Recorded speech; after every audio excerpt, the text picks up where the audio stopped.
শামসুল হক ফরিদপুরি রহমতুল্লাহি আলাইহি বহুত বড় একজন বুজুর্গ ছিলেন, আপনারা নাম হয়তো শুনেছেন, সদস্য হুজুর হিসাবে সবাই চিনে। তিনি দীর্ঘদিন দারুল উলুম দেওবন্দে লেখাপড়া করেছেন। হুজুরের বাড়ি হলো এই যে গোপালগঞ্জের গহরডাঙ্গা। হুজুর একদিন যাবেন ঢাকা থেকে গহরডাঙ্গায়, নৌকায় উঠছেন। এই নৌকায় যখন উঠছেন তখন রাত হয়ে গেছে, ওনার বাড়ি পর্যন্ত নৌকায় পৌঁছায় দেবে। মাঝিও হুজুরের বাড়ি চিনে, অনেক প্যাসেঞ্জার নৌকায় উঠলো, ঘাটে ঘাটে মানুষকে নামায়া হুজুরের ঘাটটা একবার সব শেষে মাঝি কয়, হুজুর আমি রাত 6টা বাজুক আমি আপনারে বাড়ি পৌঁছায় দিব, হুজুর আমি আপনারে চিনি, হুজুর একটু দোয়া করবেন। হুজুরের ঠিক আছে বাবা চলো। কনকনে কুয়াশার রাত, শীতের রাত, কুয়াশা, দেখাও যায় না ঠিক মতো, যাইতেছে মানুষ, ঘাটে ঘাটে নামছে। হুজুরের ঘাট সবার পরে, আরো বেশ সময় লাগবে হুজুরের ঘাটে যাইতে। ওই অবস্থায় হুজুর বলতেছে, বাবা মাঝি আমারে তুমি এখানেই নামায় দাও। কি কন? এখানেই নামায় দাও। কেন? বাবা আমারে এখানে নামাও। হুজুর এটা তো আপনার ঘাট না, এখানে যদি আপনি নামেন তাহলে আপনাকে বিশাল বড় একটা হাওর পায়ে হেঁটে যাওয়ার লাগবে, আর এত রাত, প্রচন্ড কুয়াশা, কিছু দেখা যায় না। হুজুর কেন আপনি এই কাজ করবেন? আপনার ঘাটে নৌকা যাবে। হুজুর বলতেছে, বাবা তুই বুঝবি না, তুই আমাকে এখানে নামায় দে, দ্রুত নামা, আমার কাজ আছে, এখানে নামা, আমি হাওরটা পাড়ি দিয়ে পায়ে হেঁটে যাব। মাঝি অবাক হয়ে গেল।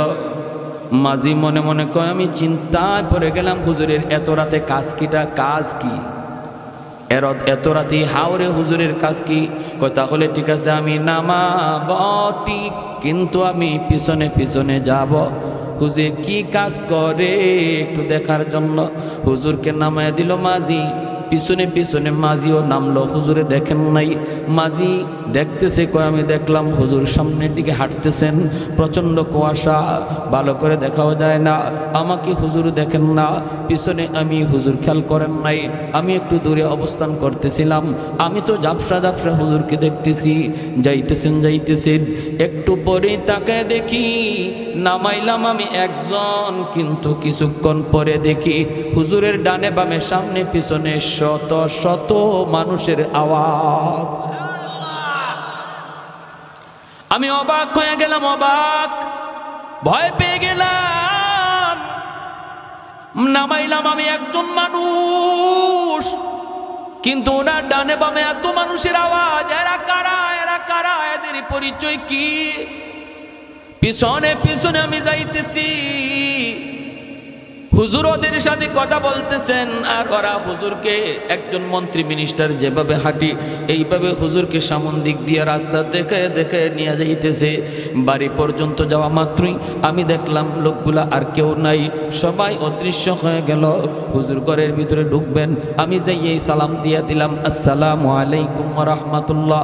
হুজুর আমাকে দেখে বলতেছেন, বাবা তুমি এখানে কেমন করে?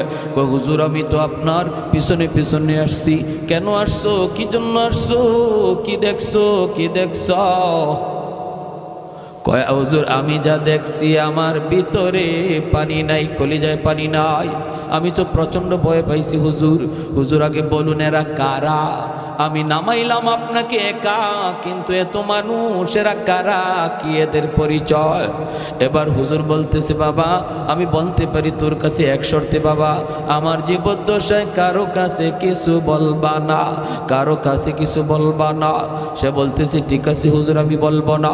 খাঁটি আল্লাহওয়ালারা তাদের নিজেদের কারামত কারো কাছে বলে না, কেউ দেখলে সেটা বলতেও নিষেধ করে, ঠিক কিনা জোরে বলেন? আর ভেজাল যত জায়গায় আছে খালি সাইনবোর্ড আর অ্যাডভার্টাইজ, ভেজাল যত আছে, আশিক রসুল, মাহবুবে খুদা, গাউসে হামদানি, কুতুবে রব্বানি, সারাসুল্লি সুলকানি, নাম আর খুঁজে পাওয়া যায় না। নাম কই গেল? লকবার উপাধি পড়তে পড়তেই শেষ, ঠিক কিনা? এক লোক ময়মনসিংহ গেছে, আসার পথে প্রচন্ড কুয়াশা, এরকম বন্ড ফিসাব, ড্রাইভাররা কয় থাম, সামনে দেখোস না কিছুই দেখা যায় না, ওখানে দেখ একটা বোর্ডিং দেখা যায়, সিট আছে কিনা একটু দেখ। তো ড্রাইভার গেছে, গিয়া বোর্ডিং ম্যানেজার রেখায়, স্যার রাত বাজে প্রায় 3টা 2টা, বলতেছে স্যার আপনাদের হোটেলে কোনো সিট আছে? কয় সিট তো আছে, থাকবো কেটা? থাকবো কে? কয় থাকবে আশিক রসুল, মাহবুবে খুদা, গাউসে হামদানি, কুতুবে রব্বানি, সারাসুল্লি সুলকানি, কইতে কইতে 16টা টাইটা। ম্যানেজারে ধর্মে ভাগো, সিট নাই। ম্যানেজারে ভাবছে 16টা সিট লাগবে।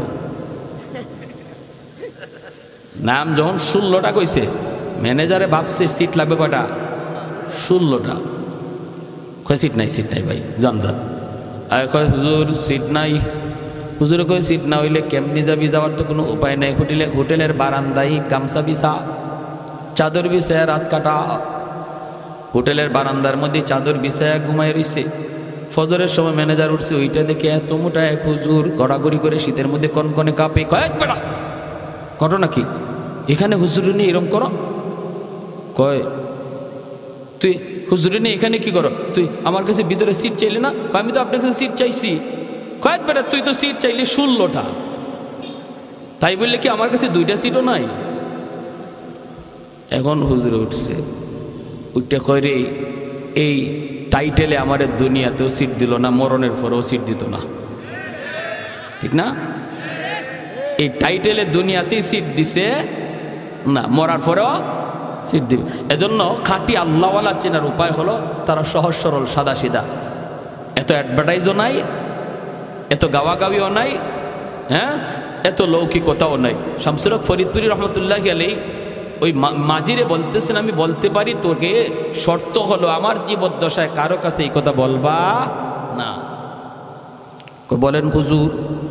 বাবা আমি যখন নৌকায় ছিলাম, এই নৌকায় থাকা অবস্থায় এই এলাকার জিন্নাতের সর্দার আমার কানে কানে আইসা সালাম দিয়া কয়, হুজুর আমরা আজ অনেক দিন যাবৎ আপনার অপেক্ষায়, আমাদের ভিতরে অনেক সমস্যা চলতেছে, কেউ কারো কথা মানে না, এমন দ্বন্দ্ব খুনাখুনি হওয়ার সম্ভাবনা আছে।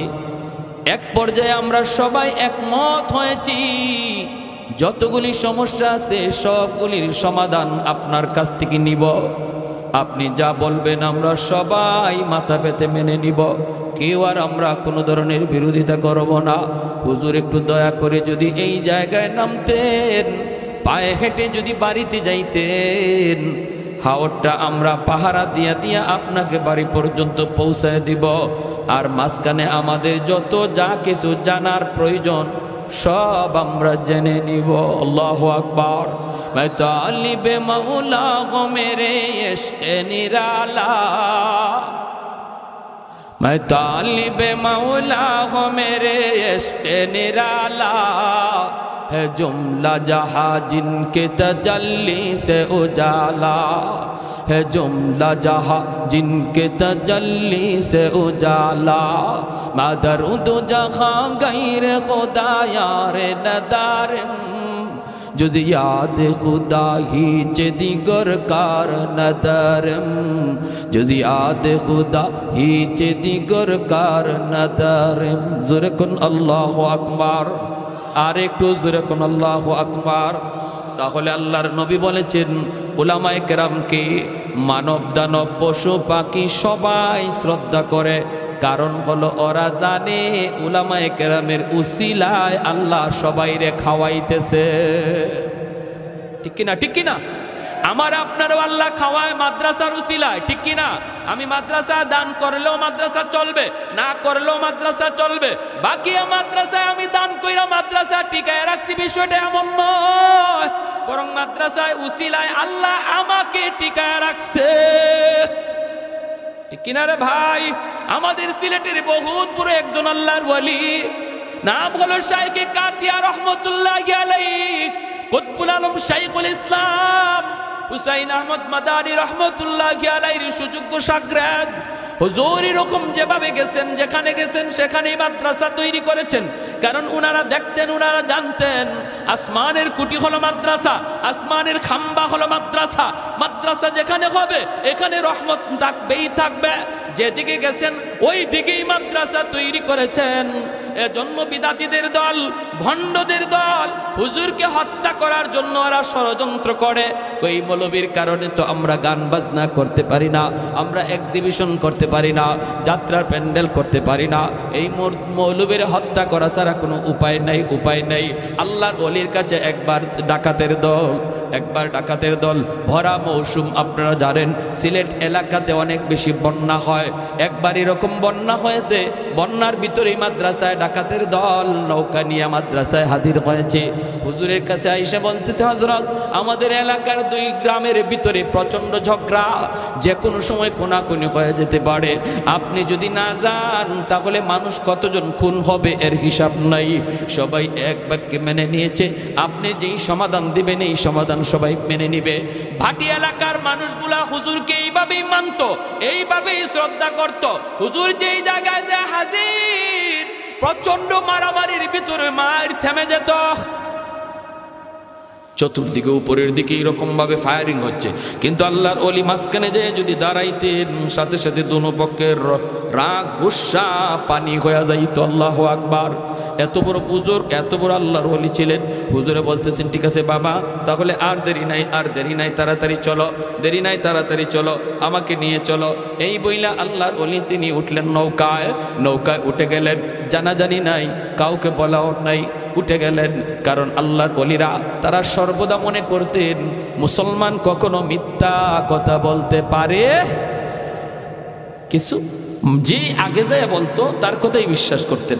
পরে যদি একজনে যায় বলতো, হুজুর ও তো আপনার কাছে মিথ্যা কথা বলছে, তখনই ধমক দিতেন। মুসলমান আবার মিথ্যা বলে নাকি? সুবহানাল্লাহ, জোরে কর না। যে মুসলমান আবার মিথ্যা বলে নাকি? আগের জনে আপনারে মিথ্যা বলছে এই কথাটা বুঝানোই যেত না। কি বুঝলেন? আমরাও মুসলমান, তারাও তো মুসলমান, ঠিক না? উনি নৌকা উঠছেন, নৌকা উঠতে ডাকাতরা লয়ে যাইতেছে হাওর এলাকায়, সিলেটের হাওর এলাকায়। অসুবিধা দিতেছে আপনাদের ভাই? অসুবিধা দিতেছে? শীত, এই যে কুয়াশার পানি পড়তেছে, কিন্তু কষ্ট হইতেছে আপনাদের। এখন হাওরের মাঝামাঝি গেছে, একদম হাওরের মাঝামাঝি। হুজুর বলতেছে, কি রে বাবা, ওই গ্রাম তো এত দূর হওয়ার কথা না, তোমরা আমারে কোথায় নিয়ে যাচ্ছ? না হুজুর, এই যে চলে আসছে, আর অল্প সময়। মূলত ওদের টার্গেট হলো একদম হাওরের মাঝামাঝি নিয়ে হুজুরকে একদম জবাই করবে, জবাই করে হাওরে ফেলাই দিবে। হাওরের মাঝামাঝি নেওয়ার পরে ডাকাতরা তাদের চেহারা পাল্টায় ফেললো। কাছে আইসা কয়, মৌলবী প্রস্তুত হয়ে যাও, আমাদের দীর্ঘদিনের চেষ্টা, তোমারে খুন করব। তোমার কারণে আমরা গান বাজনা যাত্রা প্যান্ডেল কিছুই করতে পারি না।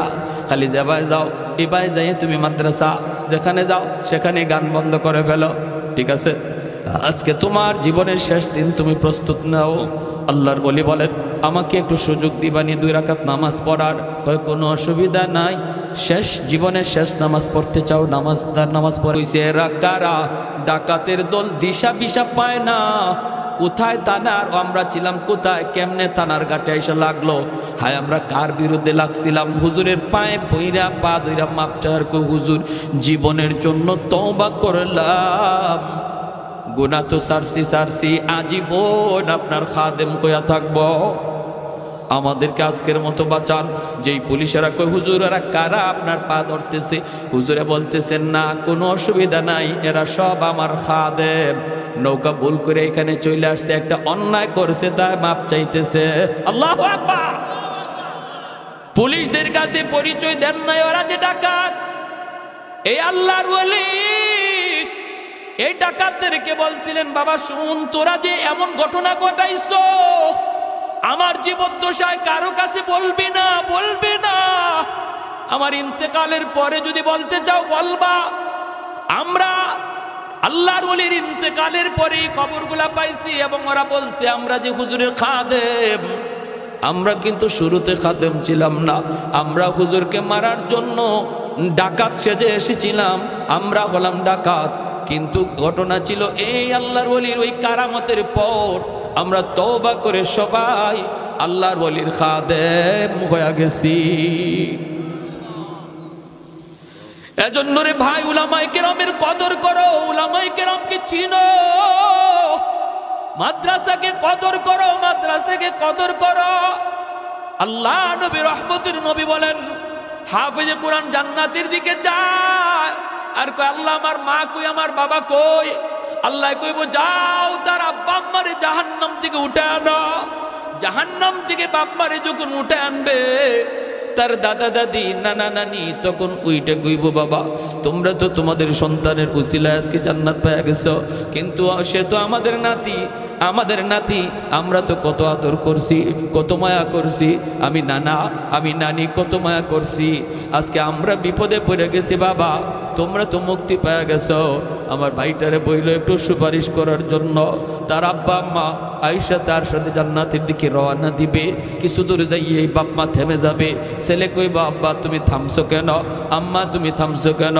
তখন মায় কানবো বাবায় কানবো, কান্দা কইব বাবা তুমি যদি তোমার বাপ মা সারা জান্নাতে না যাও আমরাও আমাদের বাপ মা সারা জান্নাতে যাইবো না। তখন আল্লাহ কইব যাও তার দাদা দাদি নানা নানিরে তুইলা আনো।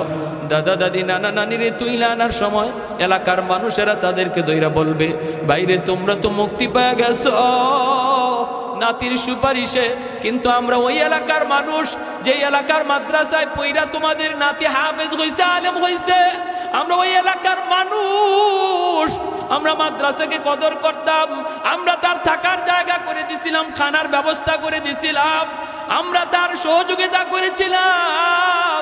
একটু যায়া বইল মালিকের কাছে আমাদের জন্য যেন একটু সুপারিশ করে। দাদা দাদি নানা নানি আইসা ওই মানুষগুলার কথা তারে শোনাবে। তখন সে আল্লাহর কাছে কইব মালিক যাদের সহযোগিতায় আমি কোরআন সিনায় নিয়েছি ওই মানুষগুলাকে যদি আমার সাথে না দেও আমি জান্নাতে যাইমু না। আল্লাহ পাক তখন কইব যাও মানুষগুলোর জাহান্নাম থেকে উঠে আনো। উঠে আনার পরে একজনে কইব হুজুর আপনি আমারে চিনছেননি, আনাল্লাযী সাকাইতুকা মা, আমি আপনাকে একদিন এক গ্লাস পানি পান করাইছিলাম। আনাল্লাযী ওয়াহাবতু লাকা ওযুয়া, হুজুর আমাকে আপনি বুঝি চিনেন, আমি আপনারে একদিন এক বদনা ওজুর পানি দিছিলাম। নবী বলেন এইভাবে অসংখ্য মানুষ, কেউ কইব এক বস্তা দুই বস্তা চাউল দিছি, কেউ কইব আমি 1000 টাকা দিছি, আপনি যেই মাদ্রাসায় পড়ছিলেন এই সহযোগিতা পাইয়া সিনায় আপনি কোরআন নিছেন। আল্লাহ পাক কইব ফেরেশতারা আমার কোরআনের পাখিরে যতজনে চিনতেছে আর সে যতজনকে চিনে কোরআনের ইজ্জতের খাতিরে বরযাত্রীর মতো তার সাথে জান্নাতে দিয়া দাও। ও মালিক তোমার দেওয়া আমানত কেন বাপ মা খেয়ানত করলো, আমার হোক কেন বাপ মা নষ্ট করলো, ডাকো আজ আমার মাকে ডাকো, আজ আমার বাবাকে ডাকো। আল্লাহ আমার মা বাবাকে ডাক দাও। রব্বানা আতিহিম দিরফাইনি মিনাল আযাব ওয়ালআনহুম লানান কাবীরা। কইব আল্লাহ আজ আমি জাহান্নামী হলাম, আমার বাপ মার ভুল সিদ্ধান্তের কারণে আজ আমি জাহান্নামী হয়েছি।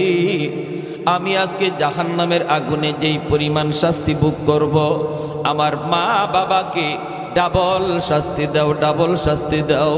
সন্তান আল্লাহর দরবারে বাপ মার বিরুদ্ধে মামলা দিবে। দুনিয়ার বহু বাপ মা সন্তানের মামলায় আল্লাহর আদালতে আসামির কাঠগড়ায় দাঁড়াবে। নাউজুবিল্লাহ জোরে কর। কি শিখাবো, কি পড়াবো, কি দেখাবো? মায়ার নবী দয়ার নবী বলেন কুল্লু মাউলুদিন ইউলাদু আলাল ফিতরা ফাআবাওয়াহু ইউহাব্বিদানিহি আও ইউনাসসিরানিহি আও ইউমাজ্জিসানিহি। আল্লাহ নবী বলেন সমস্ত সন্তান দুনিয়াতে আগমন করে আল্লাহর পরিচয় লইয়ারে যুবক। হিন্দুর সন্তানটাও দুনিয়াতে আগমন করে এক আল্লাহর পরিচয় নিয়া, ইহুদির বাচ্চাটাও দুনিয়াতে আগমন করে এক আল্লাহর পরিচয় নিয়া, খ্রিস্টানের সন্তান সেও দুনিয়াতে আগমন করে এক আল্লাহর পরিচয় নিয়া। সমস্ত সন্তান দুনিয়াতে যখন আগমন হয় শুধু আল্লাহর পরিচয় নিয়েই নয়, বরং সে আল্লাহর ওলি হইয়া দুনিয়াতে আগমন করে। মায়ার নবী দয়ার নবী বলেন ফাআবাওয়াহু ইউহাব্বিদানিহি আও ইউনাসসিরানিহি আও ইউমাজ্জিসানিহি। নবীজি বলেন এরপরে তার বাপ মা তারে ইহুদি বানায়, বাপ মা তারে নাসারা বানায়, বাপ মা তারে মুশরিক বানায়, বাপ মা তারে বেনামাজি বানায়, বাপ মা তারে সুদখোর ঘুষখোর গাঞ্জাখোর বানায়, বাপ মা তারে বেপথে বেলাইনে নিয়ে যায়। তার জীবনের টার্গেট ছিল আল্লাহর ওলি হইয়া কবরে যাওয়া। দুনিয়ায় এসেছে আল্লাহর ওলি হইয়া, কবরও সে যাবে আল্লাহর ওলি হইয়া। মাঝখানে তারে ভিন্ন পথে চালাইল কে? ভিন্ন পথে নিয়ে গেল কে? আল্লাহ নবী বলেন তার এক নাম্বার দায়ী মা, এক নাম্বার দায়ী হলো বাবা। তার ভিন্ন পথে চলে যাওয়ার জন্য যেই সমস্ত মানুষগুলি আল্লাহর আদালতে আসামির কাঠগড়ায় দাঁড়াবে, নবী বলেন সবার আগে থাকবে বাপ মা। ওই বাপ মাকে আল্লাহ পাক রব্বুল আলামিন জিজ্ঞেস করবে, বাবার চেয়ে মাকে আল্লাহ বেশি জিজ্ঞেস করবে। মা সন্তান মাকে বেশি টাইম পায়, গর্বেও ছিল মার কাছে, দুধও খাইছে তখনও মায়ের সাথে। ছোট্ট বয়স বাবা বাহিনী থাকে, মাকে সন্তান বেশি টাইম পায়, এজন্য মার জবাবদিহিতা বাবার চেয়ে বেশি হবে। মার জবাবদিহিতা আল্লাহর কাছে মায়ের বাবার চেয়ে বেশি হবে। কারণ মায়ার নবী বলেন আল মারআতু রাইয়াতুন আলা বাইতি যাওজিহা ওয়া ওয়ালাদিহি। নবীজি বলেন সমস্ত মহিলারা স্বামীর ঘরের মালামালের হেফাজতের জবাব আল্লাহর কাছে দিবে। আরেকটা জবাব দিবে ওয়া ওয়ালাদিহি, তার সন্তানের ব্যাপারে জবাব দিবে মা। বাবার চেয়ে মায়ের জবাবদিহিতা বেশি হবে, কারণ মাকে সন্তান বেশি টাইম পায়। মার আসরটাও সন্তানের উপরে যায় বেশি পড়ে। মা যদি দিনদার হয় সন্তানও দিনদার হয়, মা যদি নামাজি হয় সন্তান নামাজি হয়, মা যদি কোরআন তেলাওয়াত বেশি বেশি করে সন্তান হাফেজে কোরআন হয়। মা যদি সন্তান পেটে নিয়ে বেশি বেশি টক খায় সন্তান বড় হয়ে টক প্রিয় হয়। মা সন্তান পেটে নিয়ে যদি বেশি বেশি মিষ্টি খায় সন্তান বড় হয়ে মিষ্টি প্রিয় হয়। মা সন্তান পেটে নিয়ে যদি বেশি বেশি করে কোরআন তেলাওয়াত শোনে, এই সন্তান বড় হওয়ার পর হাফেজে কোরআন হয়। পেটে সন্তান নিয়ে মা যদি বেশি বেশি গান শুনে, এই সন্তান বড় হয়ে গানের মাস্টার হয়। মা সন্তান পেটে নিয়ে যদি পর্দার ভিতরে চলে, সন্তান যেখনি হয়, মেধাবী হয়, জ্ঞানী হয়। আর মা সন্তান পেটে নিয়ে যদি বেপরদায় ঘুরে, এই সন্তানের ব্রেইন ঢিলা হয়, বোকা হয়, প্রতিবন্ধী হয়। এটা অভিজ্ঞরা অভিজ্ঞতার আলোকে বলেছেন। এজন্য বাইরা মনে রাখবি যুবক, সবার আগে যদি একটা সুন্দর সন্তান চাও, নেককার একটা ছেলে যাও, আগে মা, ভালো একটা মা তোমাকে তালাশ করতে হবে। পর্দানিসীন একজন মহিলা, একজন স্ত্রী তোমাকে খুঁজতে হবে। কোরআন তেলাওয়াতকারিনী একজন মা তার জন্য আনতে হবে। মা যদি ভালো হয়, সন্তান ভালো হয়, দেখবেন মা নামাজে দাঁড়াইলে ছোট্ট শিশুটাও মায়ের সাথে নামাজে দাঁড়ায়, ঠিক কিনা? মা তাসবিহ পড়ে, মা রুকু করে সিজদা করে, ছোট্ট শিশুটাও রুকু করে সিজদা করে। মা তাসবিহ পড়ে, টুট নড়ে, শিশু বাচ্চাটাও তাসবিহ পড়ে।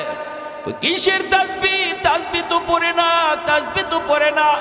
মার টুট নড়ে, এজন্য বাচ্চাটাও টুট নাড়ায়। জোরে বলি সুবহানাল্লাহ, আর একটু জোরে কোন সুবহানাল্লাহ।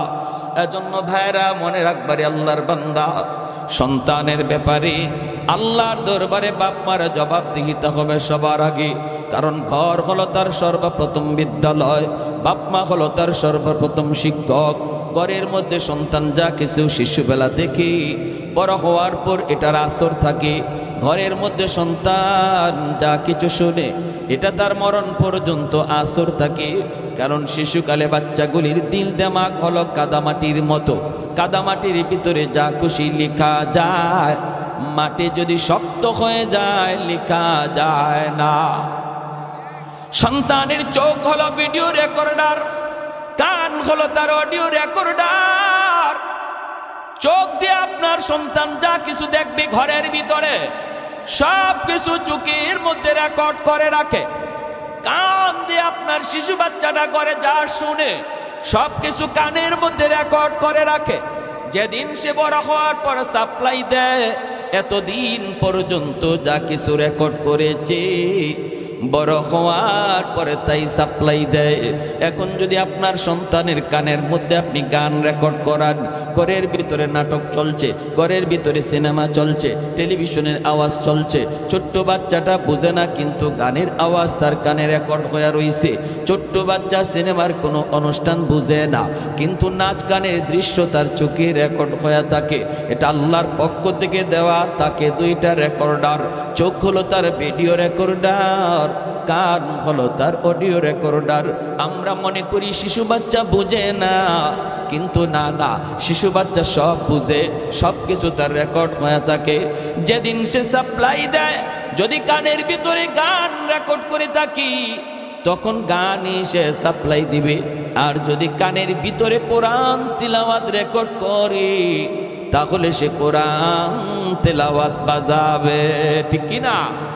ট্যাপের ভিতরে যদি আপনি গান রেকর্ড করেন আর এই ট্যাপ নিয়ে যদি সিনেমা হলের ভিতরেও বাজান, ট্যাপকে যদি আপনি বলেন তোর পায়ে ধরি তুই এখানে কোরআন তেলাওয়াত বাজ, তুই এখানে তেলাওয়াত যদি রেকর্ড করেন আর সিনেমা হলের ভিতর নাপাক জায়গায়ও যদি ট্যাপ নিয়ে বাজান, তখন নাপাক জায়গা বুঝবে না, ট্যাপ থেকে কোরআন তেলাওয়াত বের হবে, ঠিক কি না? আর যদি ট্যাপের মধ্যে আপনি গান রেকর্ড করেন, মসজিদের ভিতরে নিয়ে ট্যাপ ঢুকান আর বলেন ট্যাপ তোর পায়ে ধরে বলতেছি, এটা মসজিদ আল্লাহর ঘর, তুই গান বাজবি না, আপনার কথা ট্যাপ শুনবে? শুনবে? ট্যাপ বলবে আরে আহম্মক বোকা, তুই আমার মধ্যে রেকর্ড করলি গান আর শুনতে চাস কোরআন তেলাওয়াত, এটা কেমন করে হয়? এটা কোনোদিনই তো হবে না। মসজিদের ভিতরে বাজাইলেও সে গানই বাজবে। এজন্য আপনার সন্তানের দিল আর দিমাগের ভিতরে শিশুকালে যদি মাদ্রাসায় ভর্তি করায়া তার কোরআন তেলাওয়াত রেকর্ড করানো হয়, যদি তার কানের ভিতরে তেলাওয়াত আর চোখের মধ্যে কোরআন তেলাওয়াতের দৃশ্য রেকর্ড করা হয়, আল্লাহর নাম তার হৃদয়ের ভিতরে খুদাই করে লিখে দেওয়া হয়, যদি পরকালের ফিকির তার অন্তরে ঢুকায় দেওয়া হয়, এরপরে যদি আপনি তারে কলেজেও পড়ান, ভার্সিটিতেও পড়ান, নাস্তিকদের বীরও যদি যায়, ঢাকা ইউনিভার্সিটির বাংলা বিভাগেও যদি আপনার সন্তান পড়ে, যেখানে নাস্তিকগুলি চতুর্দিকে ভিড় করা, সেখানেও সে নাস্তিক হবে না, বরং ইসলামের সৈনিক হবে, আল্লাহর সৈনিক হবে, রসুলের সৈনিক হবে, উলামায়ে কেরামের পক্ষে থাকবে, কোরআনের পক্ষে থাকবে। আওয়াজ দিয়ে এখন ঠিক কিনা? আর যদি শিশুকালে দিন না শিখান, শিশুকালে যদি তার দিন না শিখান, শিশুকালে যদি তার কোরআন না শিখান, শিশুকালে যদি তার ইসলাম না শিখান, তাহলে এই ছেলে বড় হওয়ার পর যত চেষ্টাই করেন লাইনে থাকবে না, সে বেলাইনে চলে যাবে। বাপ মার সাথে বেয়াদবি করবে, আলেম ওলামার সাথে বেয়াদবি করবে, মাদ্রাসার সাথে বেয়াদবি করবে, নামাজ পড়বে না, হালাল হারাম চিনবে না, হ্যাঁ, যা পাইবে তাই খাবে, ঠিক কিনা? জোরে কর প্যারে হাজিরিন। এজন্য বলি মনে রাখবেন, শিশুকালে 5 বৎসর মিনিমাম মাদ্রাসায় বাচ্চাটারে পড়ান। ডাক্তার বানাইতে চান, অসুবিধা নাই, আমরা নিষেধ করি না। এদেশে ডাক্তারের প্রয়োজন, ইঞ্জিনিয়ারের প্রয়োজন। সবাই মাদ্রাসায় পড়লে ডাক্তার ইঞ্জিনিয়ার হবে কে? মাদ্রাসা থেকে মুফতি মুহাদ্দিস হাফেজে কোরআন বের হয়, ডাক্তার ইঞ্জিনিয়ার বের হয় না। একটা দেশের জন্য প্রয়োজন। আমি বলি ডাক্তার বানান, ইঞ্জিনিয়ার বানান, এটা ইসলাম কখনো নিষেধ করে না। কিন্তু ইসলাম বলে ডাক্তার পরিচয় সন্তানের বড় পরিচয় নয়, আমার সন্তানের সবচেয়ে বড় পরিচয় হলো সে মুসলমানের সন্তান। এজন্য সবার আগে মুসলমানই শিখাইতে হবে। আওয়াজ দিয়ে বলেন ঠিক কিনা? সবার আগে মুসলমানই শিখাও। সন্তানকে বলো বাবা ইঞ্জিনিয়ার হওয়া তোমার বড় পরিচয় নয়, ডাক্তার হওয়া বড় পরিচয় নয়, তোমার সবচেয়ে বড় পরিচয় তুমি মুসলমান। এজন্য সবার আগে মুসলমানই শিখো। আর মুসলমানি শিখানোর জন্যই মাদ্রাসায় 1 বছর 2 বছর না 5 বছর পড়াইতে হয়। শিশুকালে মক্তবে 1 ঘন্টা পড়ানোর দ্বারা মুসলমানি শিক্ষা করা হয় না। মক্তবে 1 ঘন্টা হুজুর 200-250 ছাত্রকে কখন পড়া দিবে আর কখন নিবে সহি শুদ্ধ করে কোরআনই হুজুর পড়াইতে পারে না। বাচ্চাদের মারামারি, কিলাকিলি, ঘুষাঘুষি, এই মামলা ডিসমিস করতেই তো হুজুরে 1-1.5 ঘন্টা চলে যায়, ঠিক না? এটা আমরাও তো বুঝি বাপ মারা, যে হুজুরে মক্তবে যে কি পরিমাণ ভালো পড়াইতেছে, এটা আমরাও বুঝি। অনেক মাও আছে এমন মনে করে ঘরে বাচ্চা ঝামেলা করে, দুষ্টামি করে, মক্তবে পাঠাই দে, কিলাকিলি যা আছে, ঘুষাঘুষি যা আছে সব যেন মক্তবে যেয়ে করে, ঠিক না? তো এই জন্য মক্তবে পড়ানোর দ্বারা বাপ মা জিম্মাদারি আদায় হয় না, সন্তানের হক আদায় হয় না। সন্তান মুসলমানি শিখতে পারে না। 5 বছর মাদ্রাসায় পড়াইতে হবে শিশুকালে, নুরানি মাদ্রাসায়। আর আলহামদুলিল্লাহ এখন মাদ্রাসাগুলিতে 5 বছর শিশুকালের, এই যে শিশুকালের 5 বছর 1 থেকে 5 পর্যন্ত মাদ্রাসায়ও স্কুলের সমমানের অঙ্ক ইংরেজি সিলেবাস রাখা হয়েছে। স্কুলে যে অঙ্ক ইংরেজি পড়ানো হয়, মাদ্রাসায় একই অঙ্ক ইংরেজি পড়ানো হয়। শুধু আপনাদের কথা চিন্তা করে যারা মনে করতেছেন ছেলেকে ডাক্তার বানাবেন, ইঞ্জিনিয়ার বানাবেন, আপনার কথা ভেবে মাদ্রাসার সিলেবাস এমন করা হয়েছে। বানান ডাক্তার, ইঞ্জিনিয়ার বানান, কিন্তু সবার আগে তার জীবনের লেখাপড়ার শুরুটা যেন মাদ্রাসা থেকে হয়, তার জীবনের শুরু যেন মুসলমানি শিক্ষার দ্বারা হয়, তার লেখাপড়ার শুরু যেন কোরআনের শিক্ষার দ্বারা হয়। তাহলে মুসলমানের সন্তান হবে আগে, আগে মুসলমানের সন্তান হবে, তারপরে তার পরিচয় হবে ডাক্তার। যেই ছেলে মুসলমানি শিক্ষা ডাক্তার হবে, তার নিয়ত হয়ে যাবে পরিশুদ্ধ, হারাম পথে কোনোদিন টাকা কামাই করবে না, মিথ্যা সার্টিফিকেট দিয়া কোনো রোগীর প্রাণ নিবে না, টাকার লোভে পইরা কোনো নর্মাল ডেলিভারি কেস কোনো মহিলার সিজার লাগবেই মিথ্যা কথা বইলা 40,000 টাকার লুপ করবে না, কারণ তার সিনার ভিতরে কোরআনের মহব্বত, হালাল হারাম সিনায় খুদাই করে লিখে দেওয়া হয়েছে। সমাজে এমন ডাক্তারও আসেনি না নাই? নর্মাল ডেলিভারি হবে এটা ডাক্তার ভালো করে জানে, এরপরেও বিল বেশি আসবে না যদি সিজার করা না হয়। তাই ডাক্তার রিপোর্ট দেয় সিজার করতেই হবে, না করলে বাচ্চাও মারা যাবে, মাও মারা যাবে। ভয়ে আমরা কই স্যার যেভাবে যত টাকা লাগে আমার বাচ্চা বাঁচান, আমার বিবিরে বাঁচান, এইরকম দিয়া ডাক্তার কয়, মনে মনে হাসে কয় আমি তো এটাই চাইছি। ঠিক না? ডাক্তার মনে মনে কয় আমি তো এটাই চাইছি। যে ডাক্তার 30-40 হাজার টাকার লোভে পড়া একজন সুস্থ মহিলাকে সারা জীবনের জন্য অসুস্থ বানায় দিল, এই ডাক্তাররে আপনারা ডাক্তার বলবেন না ডাকাত বলবেন? আওয়াজ আসতে হয়েছে, জোরে কর। ডাক্তার না ডাকাত? কেন? কার তার জীবনের শুরুটা কোরআন শিক্ষার দ্বারা হয় নাই। এমন ডাক্তারের বাবা হওয়ার চেয়ে না হওয়া ভালো, এমন ডাক্তারের দাদা হওয়ার চেয়ে না হওয়া ভালো। আর যদি কোরআন শিক্ষায়া ইসলামী জিন্দেগি তারে মুসলমানের সন্তান বানাইয়া তারে ডাক্তার বানাইতেন, তাহলে এই ডাক্তারের নামে বাপ মার সুনাম হতো। আর এখন কইব যখন এই ধরনের ডাকাতি করবো ধরবো, ওই ডাকাতের বাপ যায়, ডাক্তারের বাপ কইব না, ওই ডাকাতের বাপ যায়। ঠিক না? ইঞ্জিনিয়ার হইছে রড না দিয়া ব্রিজ বানাইতে গিয়ে বাঁশ ঢুকাই দিছে, খবর আসেনি উত্তরবঙ্গের মানুষের? হ্যাঁ, আচ্ছা এখন বাঁশ ঢুকাইছে, মানুষ মরছে, ইঞ্জিনিয়ার কয়তো আমার কি হয়েছে, আমার দরকার ছিল টাকা। ঠিক না? আমার দরকার ছিল টাকা, আমি টাকা পেয়ে গেছি, মানুষ মরুক তো মরুক। যে ইঞ্জিনিয়ারের কাছে টাকার দাম আছে, মানুষের জীবনের দাম নাই, এরও আপনারা মানুষ বলবেন? মানুষ বলবেন? এ কথা আল্লাহ পবিত্র কোরআনের সূরাতুর রহমানে বলেছেন, আর রহমান আল্লামাল কোরআন খালাকাল ইনসান। আল্লাহ বলে তুমি যদি মানুষ হতে চাও আগে কোরআন শিখো, যদি মানুষ হতে চাও আগে কোরআনই শিক্ষা লাভ করো। আল্লাহ পাক এজন্য কোরআন শিক্ষার কথা আগে আনলেন আর মানুষ সৃষ্টির কথা পরে নিলেন। যদি আপনারাও আপনাদের সন্তানকে মানুষ বানাইতে চান, মানুষের ঘরে সন্তান জন্ম নিলে মানুষ হয় না, মুরগির বাচ্চা জন্ম নিলে মুরগি হয়, মানুষের বাচ্চা জন্ম নিলে মানুষ হয় না, তার মানুষ বানাইতে হয়। আর আল্লাহ বলেন মানুষ বানাইবার পথ হলো কোরআনের শিক্ষা। এজন্য তার জীবনের শুরুটা কোরআনের শিক্ষা দ্বারা করাও, তার জীবনের লেখাপড়ার শুরুটা মাদ্রাসার দ্বারা করাও, তাহলে সে তোমাদের কাছে যেমন মানুষ, আমি আল্লাহর কাছেও মানুষ হবে। আর যদি মাদ্রাসা শিক্ষার দ্বারা তার জীবনের সূচনা না হয়, হালাল হারাম না চিনে, জায়েজ না জায়েজ কিছুই না বুঝে, শুধু টাকার টাকা চায়, শুধু দুনিয়া চায়, আল্লাহ বলেন সে তোমাদের কাছে মানুষ হলো, আমি আল্লাহর কাছে মানুষ নয়। আমার ভাইয়েরা, বন্ধুরা, যুবক, এজন্য বলতেছিলাম বাপ মা বহুত বড় এক ফ্যাক্টর। বাপ মার সিদ্ধান্ত যদি সঠিক হয়, সন্তানের ভবিষ্যৎ আলোকিত হবে। বাপ মার সিদ্ধান্ত যদি রং হয়, সন্তানের ভবিষ্যৎ অন্ধকার হবে। বাপ মার সিদ্ধান্ত যদি সঠিক হয় সন্তানের ভবিষ্যৎ আলোকিত হবে। সবার আগে বাপ মার সিদ্ধান্ত নিতে হবে আমার সন্তানের জীবনের লেখাপড়া আমি গান শোনায় শোনায় করাবো নাকি কোরআন তেলাওয়াত শোনায় শোনায় তার জীবন শুরু করাবো। তার জীবনের লেখাপড়া কোরআন তেলাওয়াতের দ্বারা হবে নাকি গান দ্বারা হবে, এই সিদ্ধান্ত নিবে তার মা, সিদ্ধান্ত নিবে তার বাবা রে।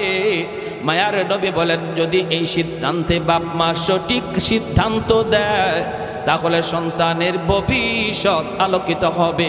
আল্লাহর আদালতে আসামির কাঠগড়ায় দাঁড়াইতে হবে না। আর যদি সিদ্ধান্ত রং হয় তাহলে সন্তান পথভ্রষ্ট হবে, সন্তানের ভবিষ্যৎ অন্ধকার হবে। কিয়ামতের ময়দানে আল্লাহর দরবারে এই সন্তানের মামলায় বাপ মা আসামি হওয়া লাগবে। কিয়ামতের ময়দানে বহু বাপ মা সন্তানের মামলায় আটকা পড়ে যাবে। তার নামাজ, তার রোজা, তার হজ, তার জিন্দগির ব্যক্তিগত আমল বড় ভালো ছিল, কিন্তু সন্তানের হক আদায় না করার কারণে বহু বাপ মা আল্লাহর আদালতে কাঠগড়ায় দাঁড়ায় থাকবে, বাঁচবার কোনো পথ থাকবে না। ওই দিন কিন্তু সন্তান বিন্দু পরিমাণ মায়া করবে না। আল্লাহ বলবেন বান্দারে নামাজ তোমার এক ওয়াক্ত কাজা হয়েছে, আমি আল্লাহ মাফ করে দিলাম। রোজা তোমার এক ওয়াক্ত কাজা হয়েছে, যাও আমি আল্লাহ মাফ করে দিলাম, এটা আমার হক। কিন্তু সন্তানের হক তুমি নষ্ট করেছো, তারে আমি আল্লাহর পরিচয় শিখাও নাই, ইসলাম ধর্ম সম্পর্কে তারে জ্ঞান দাও নাই, না তারে মুসলমানি শিখাও নাই, যার জন্য আজকে সে জাহান্নামী। আমার আদালতে তোমার বিরুদ্ধে মামলা দায়ের করেছে, এই মামলার ব্যাপারে আমি আল্লাহ কিছু জানি না। যেভাবে পারো সন্তানের কাছ থেকে মামলা ডিসমিস করো। বাবা সন্তানের কাছে মাপ চায়, মা সন্তানের কাছে মাপ চায়, কিন্তু সন্তান ওই দিন মাপ দিবে না। হাসরের মাঠে সন্তান বাবাকে চিনবে না, বাবা সন্তানকে চিনবে না। যেই সন্তানের জন্য শরীরে রক্ত পানি করলাম, যেই সন্তানের জন্য রাতকে দিন বানাইলাম, এই সন্তান হাসরের মাঠে বাবার পরিচয় দিবে না, মার পরিচয় দেবে না।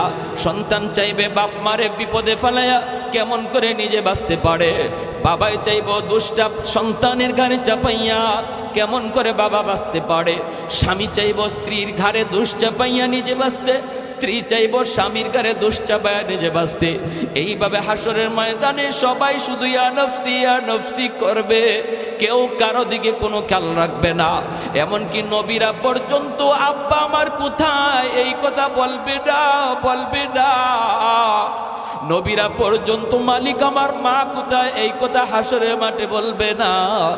দুনিয়াতে কোনো মানুষ আল্লাহ আমার মা কই বাপ কই হাসরের মাঠে বলবে না। সবাই শুধু নিজের জন্য ইয়া নফসি বলবে। আল্লাহ আমাকে বাঁচাও।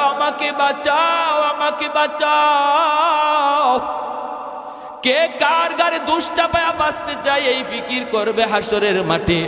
এজন্য বলতেছি রে বাবা, একটু মনোযোগ দিয়া খেয়াল করে শোনো। আমরা যারা বাবা হয়েছি, আমরা যারা মা হয়েছি, বাবা হওয়া সহজ, মা হওয়া সহজ, কিন্তু একজন আদর্শ মা হওয়া, আদর্শ বাবা হওয়া বড় কঠিন। সিদ্ধান্ত যদি তোমার ভুল হয় তাহলে তুমি বাবা আল্লাহর দরবারে কলঙ্কিত, সন্তানের কাছেও কলঙ্কিত। আর যদি সিদ্ধান্ত তোমার সঠিক হয় সন্তানের কারণে নাম উজালা। যেই সকল বাপ মা সন্তানকে হাফেজে কোরআন বানানোর নিয়ত করবে, নূরুন আলা নূর, আলেম বানানোর নিয়ত করবে, তাহলে এটা তো নূরুন আলা নূর। যদি মনে করে আমার সন্তানকে আমি হাফেজে কোরআন বানাবো, আলেম মুফতি মুহাদ্দিস বানাবো, কিয়ামতের ময়দানে আল্লাহ পাক রব্বুল আলামিন হাসরের ময়দানে একটা মুকুট হাতে নিয়ে দাঁড়ায় থাকবেন। হাসরবাসী মানুষ বলবে আল্লাহ কার জানি অপেক্ষা করি, কার জন্য জানি মালিক অপেক্ষা করতেছে, মুকুট জানি আল্লাহ কাকে পরাইতে চায়। নবীর বাপ মা সামনে গেলেও আল্লাহ পাক নড়বে না, আল্লাহ পাক পরিচয় দিবেন না, আল্লাহ কাছে ডাকবেন না। কত মানুষ আল্লাহর কাছে যায় দাঁড়াবে, আল্লাহ কাউকে কাছে ডাকবেন না। এমনি একজন মানুষ যা কইব মালিক আমাকে আপনি চিনেননি, আল্লাহ তখন বলবে বান্দা তুমি কে? কয় আমি অমুক অমুক হাফেজে কোরআনের আব্বা, আমি অমুক মুফতি সাহেবের মা। মালিক তখন ডাক দিয়া বলবে হাসরের ময়দানে, বান্দা রে আজ কোটি কোটি মানুষের ভিতরে আমি আল্লাহ তোমাকেই খুঁজতেছি। মান করা আল কুরআন ওয়া আমিলা বিমা ফিহি উলবিসা ওয়ালিদাহু তাজান ইয়াউমাল কিয়ামা দাউহু আহসানু মিন দাউইশ শামস। মায়ার নবী দয়ার নবী বলেন, দুনিয়াতে ওই হাফিজে কোরআনের মাথায় পাগড়ি পরাইলো দুনিয়ার উস্তাদগণ, এলাকার মানুষগণ হাফিজে কোরআনের মাথায় পাগড়ি পরায় দিল, কিন্তু ওই দিন আল্লাহ পাকের কুদরতি নজর ছিল হাফিজে কোরআনের বাপ মার দিকে। যেরকম সুবহানাল্লাহ, মানুষ হাফিজের মাথায় পাগড়ি পরায় আর আল্লাহর নজর হাফিজের বাপ মার দিকে। সুবহানাল্লাহ জোরে কইতেন না? আর একটু জোরে কোন সুবহানাল্লাহ, আর একটু জোরে সুবহানাল্লাহ। আল্লাহু আকবার। লা জিদ্দা ওয়ালা নিদ্দা ওয়ালা হাদ্দা লিমাওলা, লা জিদ্দা ওয়ালা নিদ্দা ওয়ালা হাদ্দা লিমাওলা, আল আনা কামা কানা ওয়ালাম ইয়ালকা জাওয়ালা, আল আনা কামা কানা ওয়ালাম ইয়ালকা জাওয়ালা, লা মিসলা ওয়ালা সাওয়ারা মিসলা ওয়া নাযীরা, মান ক্বালা সিওয়া যালিকা ক্বাদ ক্বালা মুহালা, মান ক্বালা সিওয়া যালিকা ক্বাদ ক্বালা মুহালা, লা ওয়ালদা ওয়ালা ওয়ালিদা লা আম্মা ওয়া খালা, লা শিবহা ওয়ালা মিসলা ওয়ালা কুফুয়া লিমাওলা। জোরে সুরে বলি আল্লাহু আকবার। আর একটু জোরে মুসলমানের আওয়াজে আল্লাহু আকবার। আমাদের আওয়াজ যত উঁচু হবে ইসলামের দুশমনদের আওয়াজ তত নিচু হবে, ঠিক কিনা জোরে বলেন। আজকে বলুন তো বাংলার জমিনে নাস্তিক বেশি না ইমানদার বেশি? ইমানদার বেশি, নাস্তিক কম। এরপরও ইমানদাররা, ইমানদারদের সামনে নাস্তিকদের তো লাফালাফি। কারণ কি? একমাত্র কারণ আমাদের আওয়াজ ছোট হয়ে গেছে, ইমানদারের আওয়াজ ছোট হয়ে গেছে। ইসলামের হুকুম হলো আমরা জায়গা মতো নরম, আবার জায়গা মতো আমরা খুব বেশি গরম। আওয়াজ দিয়া কোন ঠিক কিনা?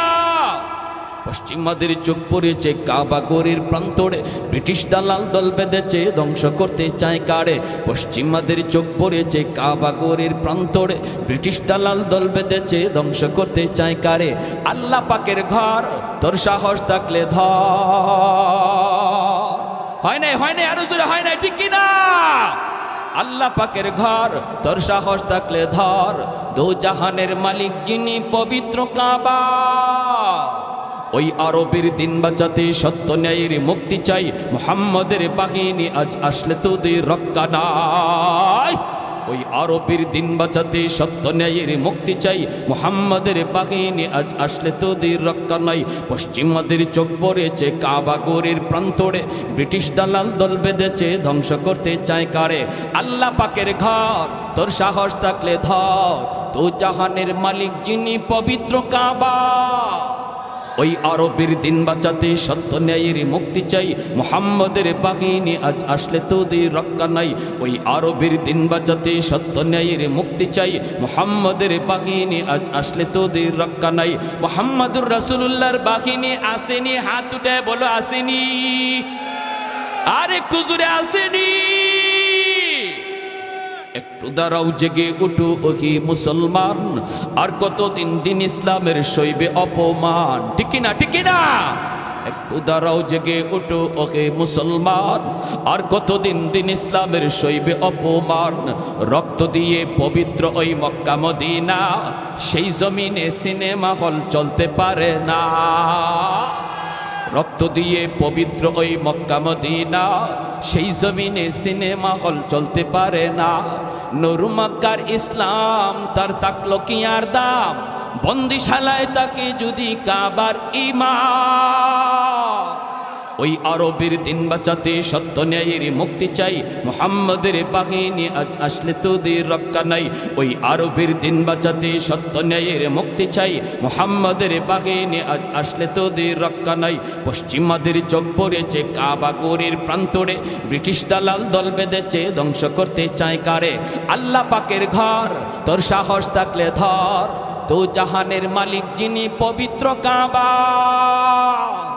ওই আরবের দিন বাঁচাতে সত্য ন্যায়ের মুক্তি চাই, মুহাম্মাদের বাহিনী আজ আসলে তোদের রক্ষা নাই।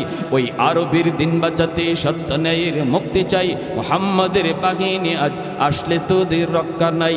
একটু জোরে সুরে কোন আল্লাহু আকবার হয় নাই? আরো জোরে আল্লাহু আকবার।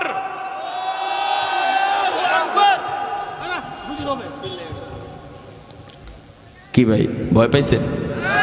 কেউ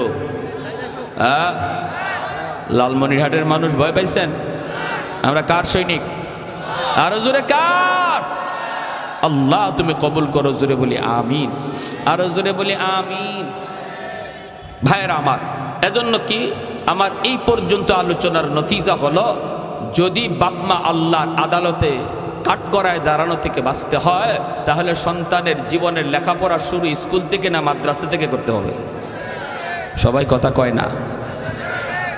স্কুল থেকে না মাদ্রাসা থেকে? স্কুলে ফরাইলেও মাদ্রাসা থেকে, ঠিক না? স্কুলে ফরাইলেও মাদ্রাসা থেকে তার জীবনের লেখাপড়া শুরু হবে। ইসলামী শিক্ষা, মুসলমানি শিক্ষা লাভ করার পর তারে ডাক্তার বানাবো। কারণ আমার সন্তানের বড় পরিচয় ডাক্তার নয়, সবচেয়ে বড় পরিচয় সে মুসলমান। এজন্য সবার আগে মুসলমানি শিখতে হবে। আর এজন্যই মাদ্রাসাগুলোতে স্কুল কলেজের অঙ্ক ইংরেজি রাখা হয়েছে। বিশ্বাস না হলে আপনারা মাদ্রাসায় ঢুকে দেখেন, যে দেখি হুজুর স্কুলের ওয়ানের অঙ্ক ইংরেজি মাদ্রাসা আসেনি, 2 এর অঙ্ক ইংরেজি 2-তে আসেনি, 3 এর অঙ্ক ইংরেজি 3-তে আসেনি। যদি আমার কথা বিশ্বাস না হয় তখন দিয়েন না। আপনারা দেখবেন, যদি দেখেন যে হয় স্কুলে অঙ্ক ইংরেজি তো মাদ্রাসা আছে, তাহলে অসুবিধা কি? ক্লাস 5 পর্যন্ত মাদ্রাসায় পড়ার পর আপনার সন্তান অনায়াসে 6 থেকে ভর্তি হবে, হাই স্কুলে ভর্তি হবে। তার আবার স্কুলে 1 থেকে পড়া লাগবে না, হাই স্কুলে ভর্তি হবে। লাভ কি হবে? এই 5 বছরের ভিতরে মুসলমানি শিখবে, 5 বছরের ভিতরে কোরআন শিখবে, 5 বছরে সে আল্লাহকে চিনবে, 5 বছরে সে আখিরাত জানবে, 5 বছরের ভিতরে তার অন্তরে আল্লাহ রসুলের দাম খুদাই করে লিখে দেওয়া হবে। সে ভার্সিটিতে গেলেও নাস্তিক হবে না, কলেজে পড়লেও বেনামাজি হবে না, বাপ্পার সাথে বেয়াদবি করবে না, আলেমদের সাথে বেয়াদবি করবে না। সে নবীর সৈনিক হবে, আল্লাহর সৈনিক হবে। আমরা তো এটাই চাই নাকি? এটা চাই কি না? ঢাকা ইউনিভার্সিটি বাংলা বিভাগে পড়লো, নাস্তিকদের ভিড়ও আপনার সন্তান তাকবীরে আওয়াজ তুলবে, নাস্তিকদের ভিড়ও নারায়ে তাকবীরে আওয়াজ তুলবে। কারণ তার শিশুকালে কলিজার মধ্যে আপনি 5 বছর কোরআন ঢুকাইয়া দিয়েছেন। আল্লাহ তুমি সকল বাপ মাকে কবুল করো, জোরে কই আমিন। আরো জোরে বলি আমিন। আর যদি সন্তানকে আলেম হাফেজ বানাইবার নিয়ত করেন, তাহলে হাসরের মাঠে আল্লাহ কইব আমি তো তোমারই খুঁজতেছি, জোরে কোন সুবহানাল্লাহ। কারণ দুনিয়ার জগতে তোমার সন্তানের মাথায় যখন পাগড়ি পরায় দেয়, আমি আল্লাহর কুদরতির নজর ছিল তোমরা বাপ মার দিকে। সমাজের মানুষগুলি তোমরা বাপ মাকে কত বাধা দিয়েছে, না না সন্তানটারে মাদ্রাসায় দিও না। কারণ মাদ্রাসায় পড়লে পরে জীবন কেমন করে চালাবে, বউ পালবে কেমন করে, সংসার চালাবে কেমন করে, জীবন চালাবে কেমন করে, কত প্রশ্ন কত প্রশ্ন কত প্রশ্ন। কিন্তু তোমরা বাপ মা মানুষের কথায় কান দাও নাই। তোমরা বলেছিলে, আমরা শুনেছি মানুষ সৃষ্টির আগেই আল্লাহ রিজিকের ব্যবস্থা করে। সুবহানাল্লাহ কোন? আল্লাহ মানুষ সৃষ্টির আগেই রিজিকের ব্যবস্থা করে। আমার আব্বা আমাকে যখন মাদ্রাসায় দেন, আমার চাচারা বিরোধিতা করেছেন। আমার চাচারা বলেছেন, পোলাটারে আপনি কেমন করে মাদ্রাসায় দিতেছেন? আমি ক্লাস 5-এ বৃত্তি পেয়েছিলাম, এত একটা ভালো লেখাপড়ার মধ্যে স্কুলের মধ্যে ফার্স্ট হয়েছিলাম। আমার আব্বা আমাকে সর্বপ্রথম স্কুলে ভর্তি করেছিলেন। কেন করেছিলেন এর কারণটা আমি বলি। আমাদের সময়ে মাদ্রাসার এই সিলেবাস ছিল না, বর্তমানে যে সিলেবাস অঙ্ক ইংরেজি মাদ্রাসায় ঢুকানো হয়েছে, আমাদের সময়টাতে এমন ছিল না রে যুবক, কেমন ছিল না। এজন্য আমার আব্বা অঙ্ক ইংরেজিতে একটু ভালো থাকার জন্য আগে আমার এক প্রাইমারি স্কুলে পড়াইছেন, আর বলছেন বাবা লেখাপড়া হবে তোমার জীবনের শেষ হবে লেখাপড়া মাদ্রাসায়। শুরুটা করলাম অঙ্ক ইংরেজি কিছুটা ধারণা নেওয়ার জন্য। আমি স্কুলে যেতাম আর কানে কানে শুনতাম শুধু মাদ্রাসা মাদ্রাসা মাদ্রাসা। আব্বা আমারে সকালে নিয়ে যেতেন স্কুলে, বিকালে নিয়ে যেতেন মাদ্রাসায়। মাদ্রাসায় গিয়ে মাদ্রাসার ক্লাসগুলি দেখতাম, ছাত্রদের সাথে বইতাম। আমার চাচারা যখন বিরোধিতা করলো, পুলাটার জীবন বুঝি শেষ। হ্যাঁ, আপনি এত ট্যালেন্ট একটা পুলারে মাদ্রাসায় দিয়া দিলেন। আমার আব্বা কয় কেন, কি হয়েছে? জীবন পালবে কেমন করে? আব্বা বলেছিলেন উলামায়ে কেরামের জবানে শুনেছি, মানুষ সৃষ্টির আগে আল্লাহ রিজিকের ব্যবস্থা করে। জোরে কোন সুবহানাল্লাহ। অতএব আমার সন্তান কেমন করে চলবে, কেমন করে দুনিয়া কাটাবে, কেমন করে সংসার চালাবে, এই টেনশন আমার করা লাগবে না, কারণ এই টেনশন আমার করতে হবে না, আল্লাহ আগে ব্যবস্থা করে রেখেছে।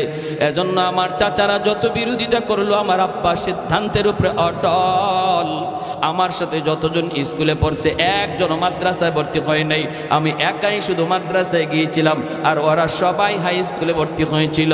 এজন্যই কিয়ামতের ময়দানে আল্লাহ বলবেন ও দুনিয়ার হাফিজে কোরআনের বাপ মা, আলেমের বাপ মা, মানুষগুলি তোমার সামনেই সন্তান নিয়ে স্কুলে গেছে, কলেজে গেছে, কিন্তু তুমি স্রোতের উল্টা চলছো। মানুষ চলছে স্রোতের তালে তালে, নদীর স্রোত যেই দিকে চলতেছিল তুমি স্রোতের উল্টা হাঁটতেছিলা। আমি আল্লাহকে পাওয়ার জন্য, এজন্য আজ তোমার ছেলের মাথায় পাগড়ি পরায় উস্তাদ। মানুষের নজর হলো তোমার সন্তানের চেহারায়, আর আমি আল্লাহর নজর হলো তোমরা বাপ মার দিকে। কিয়ামতের ময়দান আমি আল্লাহ তোমাদেরকে নিজের হাতে পুরস্কৃত করব। এজন্য নবীর বাবার মাথায় আল্লাহ পাগড়ি পরাবে না, কিন্তু একজন হাফিজে কোরআন আলেমের বাপ মার মাথায় আল্লাহ নিজের হাতে পাগড়ি পরায় দিবে। একটু আওয়াজ দিয়া কোন সুবহানাল্লাহ। হাসরের মাঠে আল্লাহ ডাকও দিবে, ও হাফিজে কোরআনের মা, ও মুফতি সাহেবের আব্বা, ও মুহাদ্দিস সাহেবের আব্বা। দুনিয়ার জমিনে মানুষ আপনারে যেই নামে ডাকছে, মানুষ যেমন ডাক দিছে ও মুফতি সাহেবের আব্বা, ও মৌলানা সাহেবের বাবা, ও ইমাম সাহেবের আব্বা, এইভাবে মানুষ আপনাকে সম্মানের সাথে ডাক দিয়েছে, নাম ধরে ডাক দেয় নাই। হাসরের ময়দানে আল্লাহর নবী বলেন, আল্লাহ পাক নিজে ওই দিন আব্দুর রহিম আব্দুল করিম কয়ে ডাক দিবে না, বরং আল্লাহ নিজেও ডাক দিব, ও ইমাম সাহেবের আব্বা, ও হাফিজ সাহেবের আব্বা। এতটা ইজ্জত, এতটা সম্মান আল্লাহ আপনাকে দিবে রে বাবা, এতটা ইজ্জত, এতটা সম্মান আল্লাহ আপনাকে দিবে। তাহলে আপনি কেন এই সম্মান নিবেন না? দুনিয়া তো ইজ্জত। আব্বা আমারে মাদ্রাসায় দিয়ে ঠকেন নাই, বরং আব্বা মাদ্রাসায় দিয়ে তো জিতছেন, ঠিক কিনা? আর একটু জোরে বলেন ঠিক কিনা? আমার চাচারা যারা জেনারেল শিক্ষিত ছিল, জেনারেল শিক্ষিত ছিল, তারাও আজকে আমি আল্লাহ পাক আমার দুনিয়ার লাইনে যে শান শৌকতে রাখছে, তারা এর ধারে কাছে আসতে পারে না। তুমি যদি আল্লাহর জন্য পাগল হও, আখিরাতের জন্য যদি পাগল হও, দুনিয়া আল্লাহ তোমার পিছনে দিয়া দিবে, ঠিক কিনা? আওয়াজ দিয়ে কোন। এজন্য আমার ভাই বর্তমান ইমিডিয়েট ছোট ভাই, আমার ইমিডিয়েট ছোট ভাই হলো বাংলাদেশ আইন মন্ত্রণালয়ের সচিব, রানিং উপসচিব, আমার ইমিডিয়েট আপন ছোট ভাই। কি হয়েছে? তারে এত মানুষে চেনে না, এত মানুষে দোয়া করে না। আমাকে যত মানুষে চিনে, যত মানুষে দোয়া করে, ঠিক কিনা? হ্যাঁ, তাহলে লাভ হলো কি? আমার আব্বা আমারে মাদ্রাসা দিয়ে ঠকলেন নাকি জিতলেন? আওয়াজ দেন না, আওয়াজ দেন না কেন? তাহলে আপনিও জিতবেন, আপনিও জিতবেন, আপনিও জিতবেন, আপনি বাবা জিতবেন, আপনি দাদা জিতবেন, আপনি দাদা জিতবেন, আপনি নানা জিতবেন। একজন কোরআনের পাগল, নবীর যুগের একজন সাহাবী, নাম হলো হযরত আব্দুর রহমান রাদিয়াল্লাহু তাআলা আনহু। আল্লাহর নবী রহমতের নবী তিনি বলেছেন জানুনি দুনিয়ার ভিতরে যে উলামায়ে কেরাম আছে, হাফেজ কোরআন আছে, মাদ্রাসা আছে, এদের দুনিয়াতে কদর কি পরিমাণ জানুনি? নবী বলেন তোমরা জানো না, বুঝি জানো না। ইন্নাল আলিমা ইস্তাগফিরু লাহু মান ফিল আরদ ওয়া মান ফিস সামা হাত্তাল হি তানু ফি জাওফিল মা ওয়া ফি রাওয়ায়াতিন আন-নামলাতু ফি জুহরিহা। আল্লাহর নবী বলেন এই মাদ্রাসার জন্য, হাফেজে কোরআনদের জন্য, উলামায়ে কেরামের জন্য আসমান জমিনে যত যা কিছু আসে সব কিছু তাদের জন্য দোয়া করে, 24 ঘন্টা দোয়া করে। কারণ হলো মাদ্রাসা সমাজের জন্য রহমত, কোরআন হলো জগতের জন্য রহমত। ওয়া নুনাজ্জিলু মিনাল কুরআন মা হুয়া শিফাউন ওয়া রাহমা ওয়া রাহমাতুল লিল মুমিনিন। আল্লাহ বলেন কোরআন আমি নাজিল করেছি তোমাদের জন্য রহমত বানায়া রহমত। যেই করে কোরআন তেলাওয়াত হয় এই করে আল্লাহর পক্ষ থেকে রহমত নাজিল হয়। যেই সমাজে মাদ্রাসা হয়, যেই সমাজের মানুষ মাদ্রাসাকে কদর করে, মাদ্রাসাকে মহব্বত করে, মাদ্রাসার ছাত্রগুলিকে ভালোবাসে,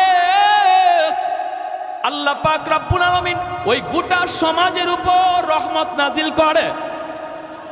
মাদ্রাসা হলো সমাজের জন্য রহমত, উলামায়ে কেরাম হলো গোটা দেশের জন্য রহমত। উলামায়ে কেরামের কদর যেই সমাজে হয়, যেই দেশে হয়, আল্লাহর পক্ষ থেকে রহমত নাজিল হয়। কারণ উলামায়ে কেরামের সিনার ভিতরে আল্লাহর কোরআন, আল্লাহর কোরআন রহমত চুম্বকের মতো টাইনা আনে, চুম্বকের মতো টাইনা আনে। এজন্য আল্লাহ পাকের ভাষায় এই সমাজে, এই দেশে, এই জগতে এখনো রহমত দুনিয়াতে নাজিল হয়। গাছ থেকে ফুল হয়, ফল হয়, জমিন থেকে ফসল হয়, নদী থেকে মাছ হয়। এই যে আমরা আলো বাতাস পাই, সূর্য পূর্ব দিগন্তে উঠে পশ্চিম দিগন্তে অস্ত যায়, আল্লাহ পাক রব্বুল আলামিনের ভাষায় এই সবগুলি নিয়ামত আল্লাহ দুনিয়াতে দিতেছে কোরআনের খাতিরে, মাদ্রাসার খাতিরে, আলেমদের খাতিরে, হাফেজে কোরআনের খাতিরে। জগতে হাফেজে কোরআন আছে বিদায় এখনো সূর্য পূর্ব দিকে উঠে, জগতে উলামায়ে কেরাম আছে বিদায় এখনো গাছ থেকে ফুল হয়, ফল হয়। জগতে এখনো মাদ্রাসা আছে বিদায় এখনো মানুষ সন্তানকে কোরআনের হাফেজ বানায়। এই ধারাবাহিকতা এখনো সমাজে আছে, এখনো মানুষ মাদ্রাসায় দান করে, এখনো মানুষ ওয়াজ মাহফিলে যায় বসে, আল্লাহর কথা, রসুলের কথা, কোরআনের কথা শুনে। বিধায় আল্লাহ বলে এখনো গাছ থেকে তোমরা ফল পাও, গাছ থেকে ফুল পাও, জমিন থেকে ফসল পাও, নদী থেকে মাছ পাও, সুস্থতার নিয়ামত নিয়ে বেঁচে আসো। মিল ফ্যাক্টরির মালিক, ইন্ডাস্ট্রির মালিক, সুস্থতার নিয়ামত, যত যা কিছু নিয়ামত দেখো সবগুলি নিয়ামত আল্লাহ বলেন কোরআনের খাতিরে আমি দিয়ে রাখছি।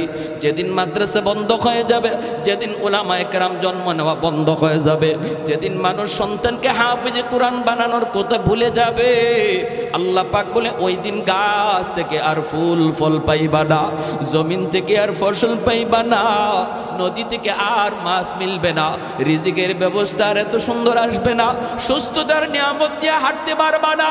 আমি আল্লাহ জগতের সমস্ত নিয়ামত একে একে উঠায় নিব।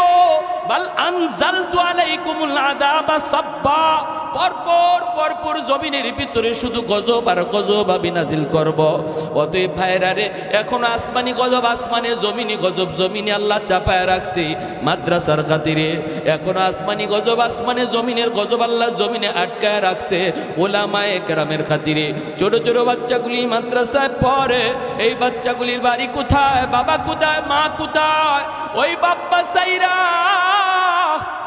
আপনার বাচ্চা আপনার কুলে এই বয়সে ঘুমায়, মার হাতের গরম ভাত খায়। আর এই ছোট ছোট বাচ্চাগুলি যে এই বয়সে মার কুলে ঘুমাইতো, এই বয়সে বাবার কুলে ঘুমাইতো, মার হাতের গরম ভাত খাইতো, এই বাচ্চাটার বিছানা মা কইরা দিত, এই বাচ্চাটার মা তুলায় তুলা খাওয়াইতো। ওই বাচ্চাটা আজকে আল্লাহর কোরআনের মহব্বতে কোথায় মা কোথায় বাবা তাদেরকে সাইরা এখানে আল্লাহর কোরআনের পাগল হইয়া, আল্লাহর কোরআনের পাগল হইয়া আপনাদের মাঝে এসেছে হিজরত কইরা। বাইরে আজকে মা ভালো কিছু খাইতে পারে না, বাবা ভালো কিছু বাজার থেকে আনলে খাইতে পারে না, খাইতে গেলেই সন্তানের কথা মার ইয়াদ পড়ে যায়, বাবার ইয়াদ হয়ে যায়, বাবার চোখ দিয়ে পানি ঝরে, মার চোখ দিয়ে পানি ঝরে। আমার সন্তানটা জানি ওই জায়গায় কি খায় কেমনে খায়, কেমনে ঘুমায়। ভাইরা বন্ধুরা, যেই বাচ্চাগুলি আজকে কোরআনের মহব্বতে আসলো, সব চাইরা আপনাদের মাঝে, এইবার আপনারা হলেন তাদের বাবা, আপনারা হলেন তাদের মা। ওরা দ্বীনের জন্য হিজরত করেছে, আপনারা দ্বীনের জন্য নুসরত করবেন। হিজরত আর নুসরত যখন এক হয়, দ্বীন জিন্দা হয়ে যায়। নবী হিজরত করে মদিনায় এসেছেন, মদিনার মানুষ সাহায্য করেছে, আনসার হয়েছে। আপনারা আনসারের ভূমিকায় যাবেন, ওরা মুহাজিরের ভূমিকা পালন করেছে দ্বীনের জন্য। আল্লাহ গোটা জগৎটাকে মদিনার মতো সোনার দেশ বানায় দিবে। যেরকম সুবহানাল্লাহ। মদিনা যেমন সোনার মদিনা হয়ে গেছে, এই এলাকাটার আল্লাহ সোনার মদিনা, সোনার দেশ বানায় দিবে, সোনার গ্রাম বানায় দিবে। যদি হিজরত আর নুসরত এক হয়ে যায়, মুহাজির আর আনসারের ভিতরে ভ্রাতৃত্ব বন্ধন কায়েম হয়। যেই বাচ্চাগুলি মা বাবা সাইরা এখানে আসলো, এদের জন্য আপনারাই হলেন মা, আপনারাই হলেন বাবা। আল্লাহ পাক রব্বুল আলামিন কইব কিয়ামতের ময়দানে, এ বান্দা শুন, যার খাতিরে আমি আল্লাহ তোরে খাওয়াইলাম, যাদের খাতিরে আমি আল্লাহ তোরে গাছ থেকে ফুল ফল খাওয়াইলাম, জমিন থেকে তোরে ফসল খাওয়াইলাম, ওরা খাইলো কিনা তুই খেয়াল রাখছনি? ওরা খাইলো কিনা? যাদের খাতিরে আমি তোরে সুন্দর বিল্ডিং বানাইবার তৌফিক দিলাম, তারা ঘুমাইবার জায়গা পাইলো কিনা তুই খেয়াল রাখলি কিনা? কিয়ামতের ময়দানে আমার খানা, আমার ঘুম ছিল সুন্দর, আর আমার পাশের মাদ্রাসায় যেই বাচ্চাগুলি কোরআনের জন্য এসেছে, যাদের খাতিরে আল্লাহ দুনিয়া টিকায় রাখলো, আমাকে নিয়ামত দিয়ে রাখলো, ওরা যদি খাওয়ার জায়গা না পায়, ঘুমাইবার জায়গা না পায়, তাহলে কিয়ামতের ময়দানে আল্লাহর সামনে এলাকার মানুষের মুখ দেখাইবার কোনো সুযোগ থাকবে না। আমি যেই বাচ্চাটারে লজিং রাখবো, আমি যেই বাচ্চাটারে খাওয়াবো, মনে রাখবা এই বাচ্চাটারে তুমি আমি খাওয়াই না, বরং তার উসিলায় আল্লাহ আমাকে খাওয়া। যে লজিং রাখছি, বাচ্চাটারে আমি খাওয়াইতেছি না, কথাটা একটু ঘুরায় বলবেন। একজন হাফেজ, একজন আলেম, একজন মুফতি, একজন ছোট বাচ্চা মাদ্রাসায় পড়ে, তারে যদি আমি আমার ঘরে খানা খাওয়াই, বলতে হবে আমি তারে খাওয়াই না, বরং আল্লাহ তার উসিলায় আমাকে খাওয়ায়। ইন্নাল আলিমা, এটা আমার কথা নয়, এটা আমার নবীর কথা। নবী বলেন, ইন্নাল আলিমা ইয়াস্তাগফিরু লাহু মান ফিল আরদ ওয়া মান ফিস সামা হাত্তাল হিতানু ফি জাওফিল মা। নবী বলেন, এই কথাটা তোমরা যদি ভালো করে নাও বুঝো, এই সূক্ষ্ম কথাটি যদি তোমরা নাও বুঝো, আসমান জমিনের আর যত প্রাণী আছে তারা কিন্তু ঠিকই বুঝে।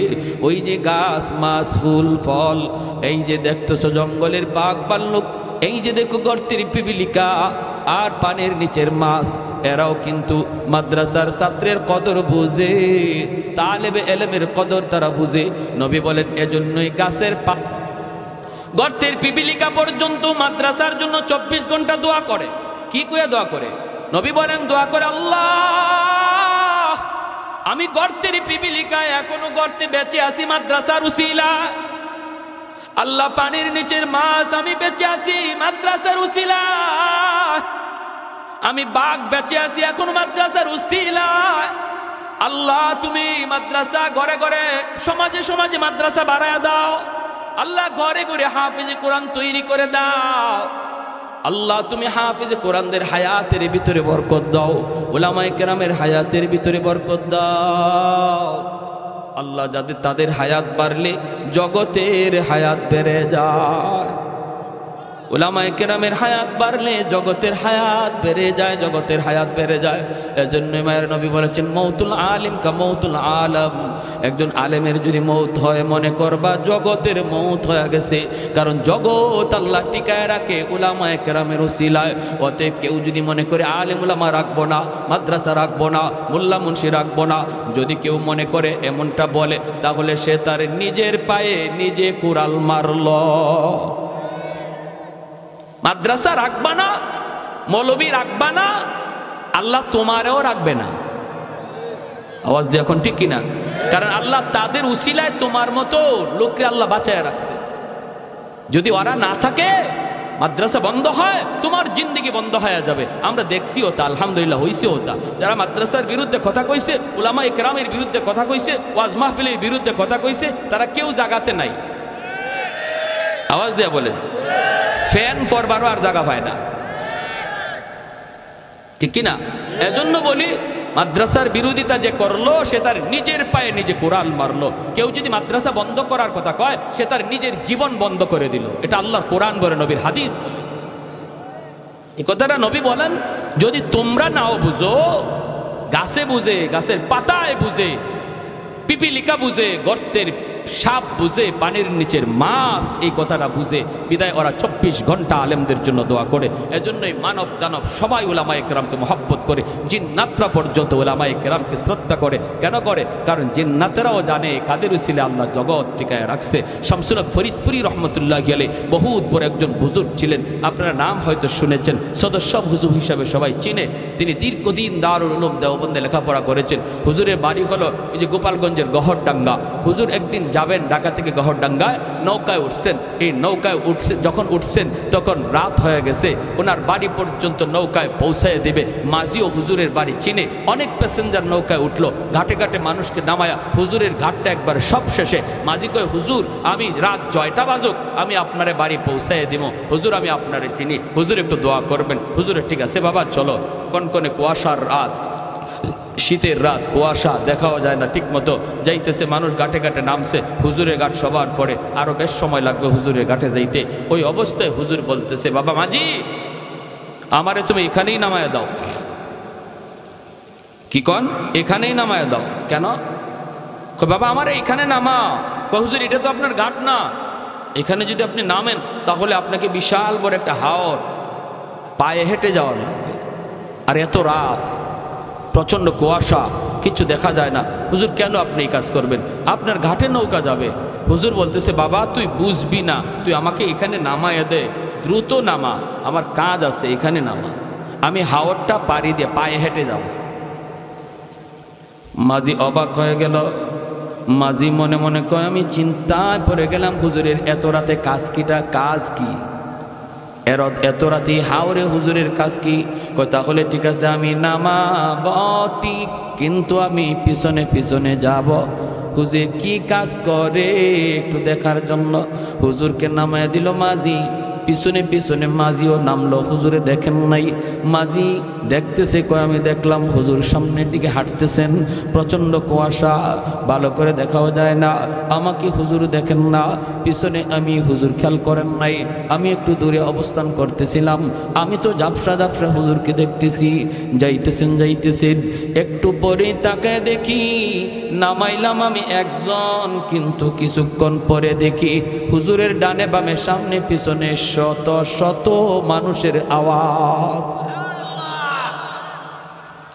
আমি অবাক হয়ে গেলাম, অবাক, ভয় পেয়ে গেলাম। নামাইলাম আমি একজন মানুষ, কিন্তু ওনার ডানে বামে এত মানুষের আওয়াজ। এরা কারা, এদের পরিচয় কি? পিছনে পিছনে আমি যাইতেছি, হুজুর ওদের সাথে কথা বলতেছেন, আর ওরা হুজুরকে, একজন মন্ত্রী মিনিস্টার যেভাবে হাঁটি এইভাবে হুজুরকে সামন দিক দিয়ে রাস্তা দেখে দেখে নিয়ে যাইতেছে। বাড়ি পর্যন্ত যাওয়া মাত্রই আমি দেখলাম লোকগুলা আর কেউ নাই, সবাই অদৃশ্য হয়ে গেল। হুজুর ঘরের ভিতরে ঢুকবেন, আমি যাই এই সালাম দিয়ে দিলাম, আসসালামু আলাইকুম ওয়া রাহমাতুল্লাহ। হুজুর আমাকে দেখে বলতেছেন, বাবা তুমি এখানে কেমন করে?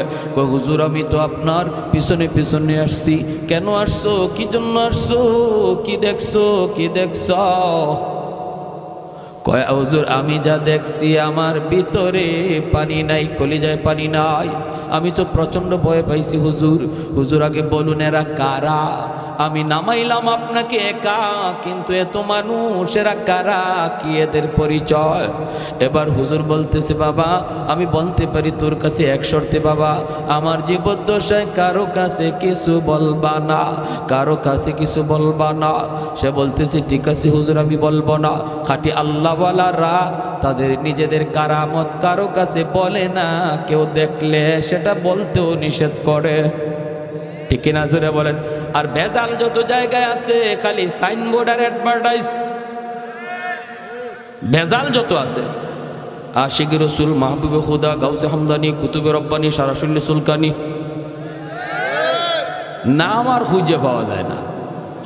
নাম কই গেল, লকবার উপাধি পড়তে পড়তেই শেষ, ঠিক কি না? এক লোক ময়মনসিংহ গেছে, আসার পথে প্রচন্ড কুয়াশা, এরকম বন্ড ফিসাব। ড্রাইভাররা কয় থাম, সামনে দেখোস না কিছুই দেখা যায় না? ওখানে দেখ একটা বোর্ডিং দেখা যায়, সিট আছে কিনা একটু দেখ। তো ড্রাইভার গেছে, গিয়া বোর্ডিং ম্যানেজার রেখে, স্যার রাত বাজে প্রায় 3টা 2টা, বলতেছে স্যার আপনাদের হোটেলে কোনো সিট আছে? কয় সিট তো আছে, থাকবো কেটা? থাকবো কে? থাকবে আশিকি রসুল, মাহবুবে খুদা, গাউসে হামদানি, কুতুবে রব্বানি, সারাসুল্লি সুলকানি, কইতে কইতে 16টা টাইটা। ম্যানেজারে ধর্মে ভাগো, সিট নাই। ম্যানেজারে ভাবছে 16টা সিট লাগবে। নাম যখন 16টা কইছে, ম্যানেজারে ভাবছে সিট লাগবে কয়টা? 16টা। কয় সিট নাই, সিট নাই ভাই, যান যান। আর কয় হুজুর সিট নাই। হুজুরে কয় সিট না হইলে কেমনি যাবি? যাওয়ার তো কোনো উপায় নাই। হোটেলের বারান্দায় গামছা বিছা, চাদর বিছায় রাত কাটা। হোটেলের বারান্দার মধ্যে চাদর বিছায় ঘুমায় রইছে। ফজরের সময় ম্যানেজার উঠছে, ওইটা দেখে এত মোটা এক হুজুর গড়াগড়ি করে শীতের মধ্যে কনকনে কাঁপে। কয়েক বেড়া ঘটনা কি? এখানে হুজুরে নিয়ে এরম করো? কয় তুই হুজুরে নিয়ে এখানে কি করো? তুই আমার কাছে ভিতরে সিট চাইলি না? আমি তো আপনার কাছে সিট চাইছি। কয়েক বেটা তুই তো সিট চাইলি 16টা, তাই বললে কি আমার কাছে 2টা সিটও নাই?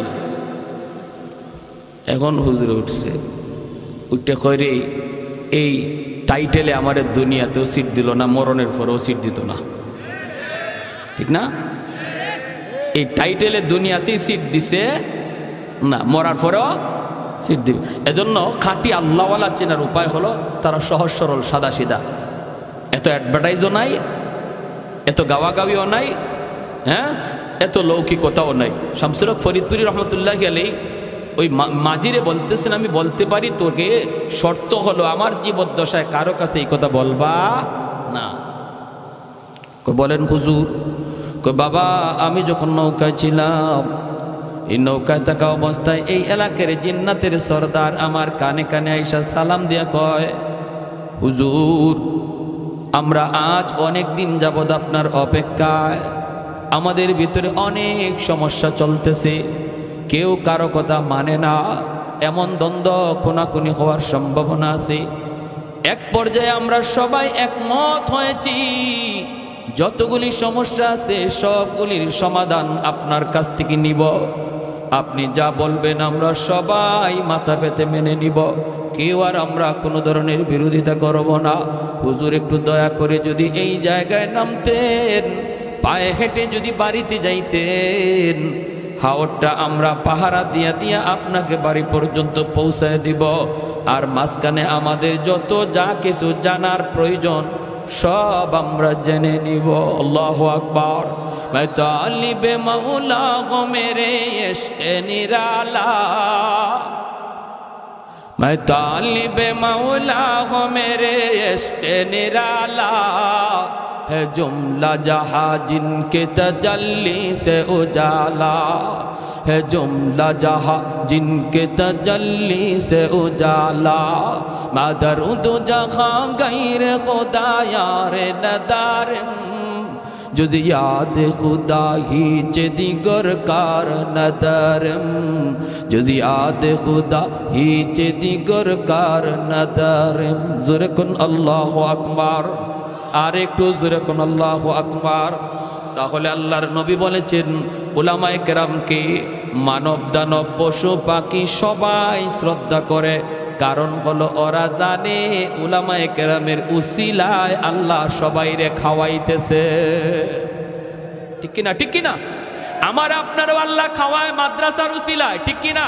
আমি মাদ্রাসা দান করলেও মাদ্রাসা চলবে, না করলেও মাদ্রাসা চলবে, বাকি মাদ্রাসায় আমি দান কইরা মাদ্রাসা টিকায় রাখছি, বিষয়টা এমন নয়, বরং মাদ্রাসায় উসিলায় আল্লাহ আমাকে টিকায় রাখছে। ঠিক কিনা রে ভাই? আমাদের সিলেটের বহুত পুরো একজন আল্লাহর ওয়ালি, নাম হলো শাইখে কাতিয়া রহমতুল্লাহি আলাইহি, কুতবুল আলম শাইখুল ইসলাম হুসাইন আহমদ মাদানী রহমতুল্লাহি আলাইহির সুযোগ্য শাগরেদ।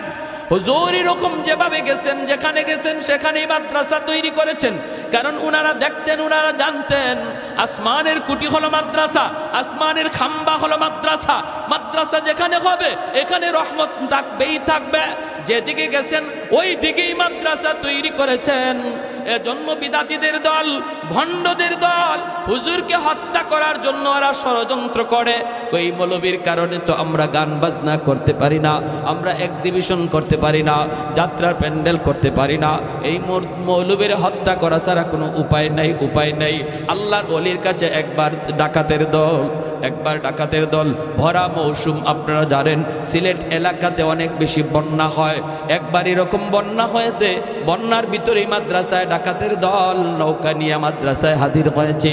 হুজুরের কাছে আইসা বলতেছে, হযরত আমাদের এলাকার 2 গ্রামের ভিতরে প্রচন্ড ঝগড়া, যে কোনো সময় কোনাকুনি হয়ে যেতে পারে।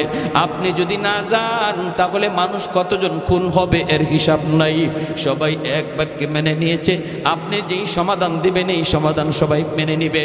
ভাটি এলাকার মানুষগুলা হুজুরকে এইভাবেই মানত, এইভাবেই শ্রদ্ধা করত।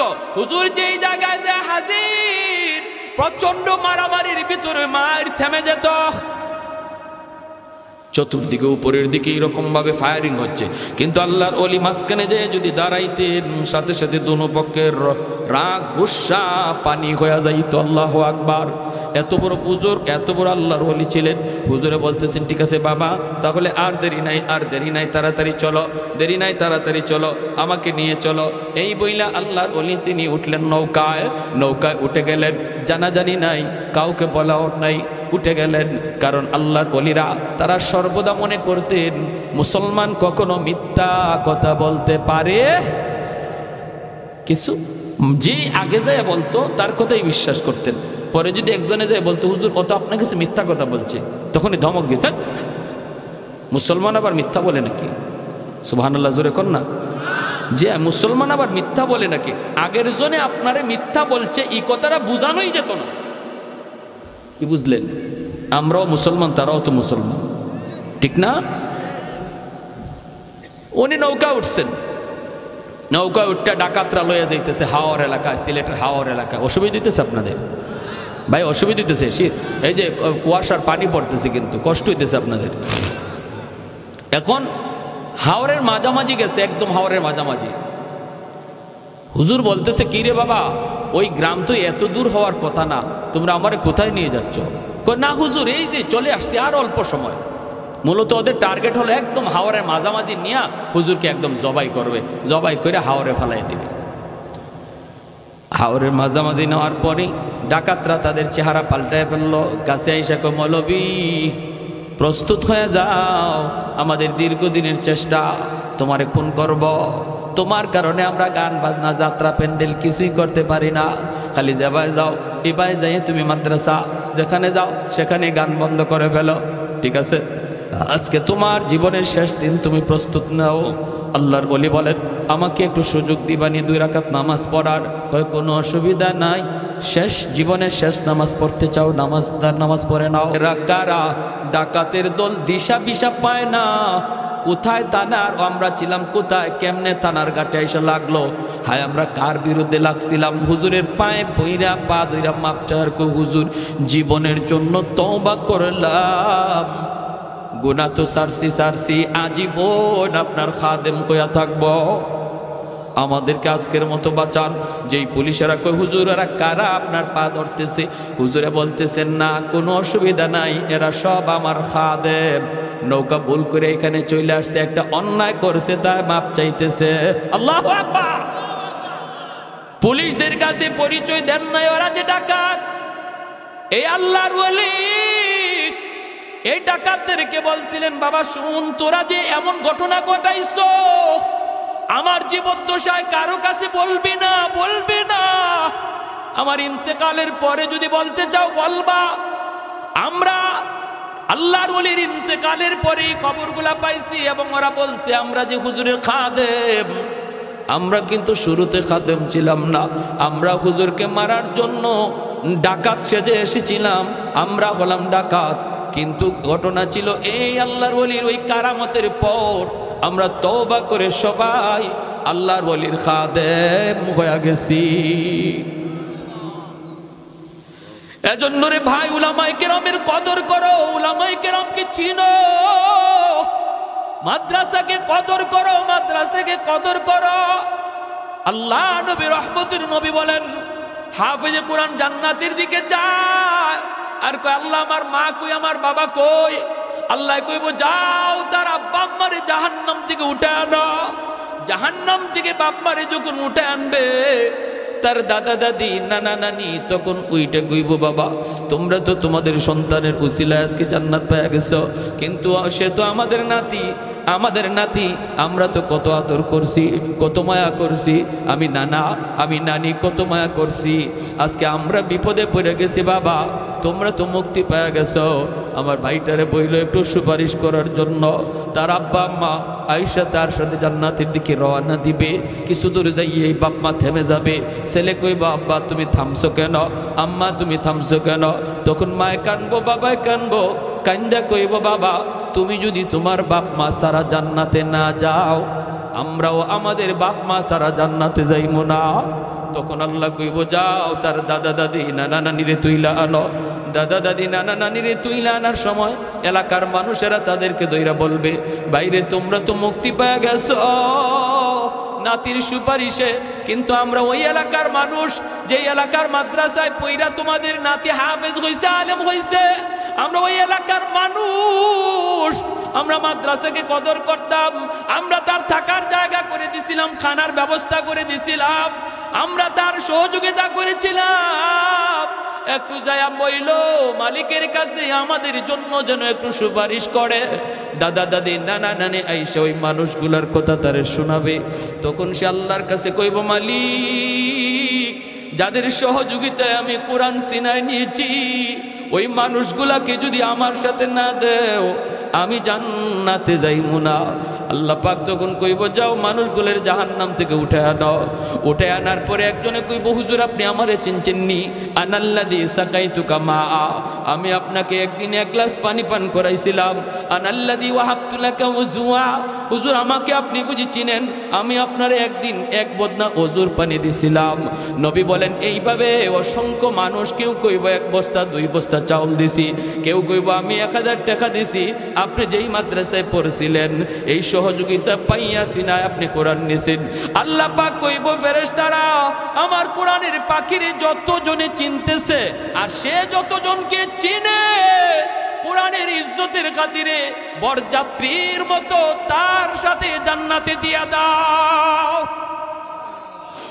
এজন্য একজন আলেম একজন হাফিজ অসংখ্য অগণিত মানুষকে সুপারিশ করে জান্নাতে নিব। কারা এরা? কয় যারা তারে আলেম হাফেজ বানাইতে সহযোগিতা করছিল। আমরাও সহযোগিতার হাত বাড়াইতে কারা কারা রাজি? হাত উঠে আল্লাহকে একটু দেখা। আল্লাহ তুমি প্রতিটা হাতকে কবুল করো, জুড়ে বলি আমিন, আরো জুড়ে বলি আমিন। একজন ভাই সবার আগে বলেন, একজনও যাবেন না, মুনাজাত হবে। মুনাজাত এবাদতের মগজ। নবী কয় এবাদতের মগজ হইছে মুনাজাত। যদি কেউ উঠেন তাহলে বোঝা যাবে মাদ্রাসার প্রতি